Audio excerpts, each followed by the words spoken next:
Always think ahead before moving any sort of load, whether it's big or small. Ensure the route is clear.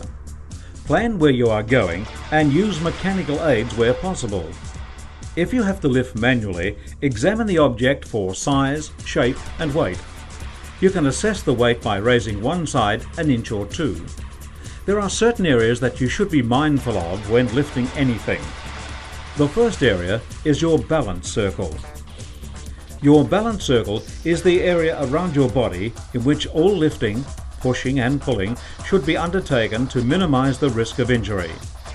To define your balance circle, just draw an imaginary perfect circle on the ground with your feet, defining the size and position of the circle. Naturally, if your feet are together, the balance circle is a lot smaller than if your feet were apart. When you are pushing, pulling or lifting outside this circle, you are placing greater strain on your back than you would be if you kept the load within the circle. To achieve optimum balance, statistics show that in most cases it is better to employ a staggered wide stance than a narrow stance or even a wide stance.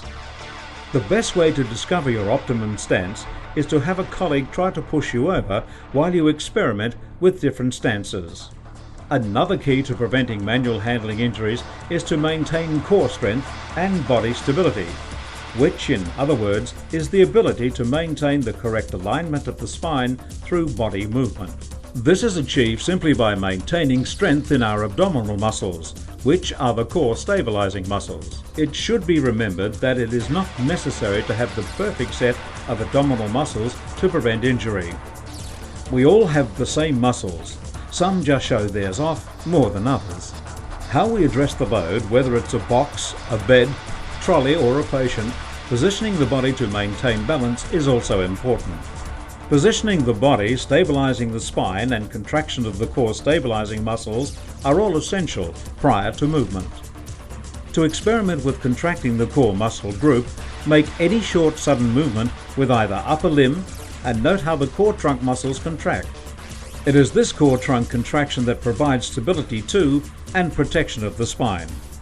When positioning the body, generally speaking, the front foot should be facing the direction of where the load is to be moved to.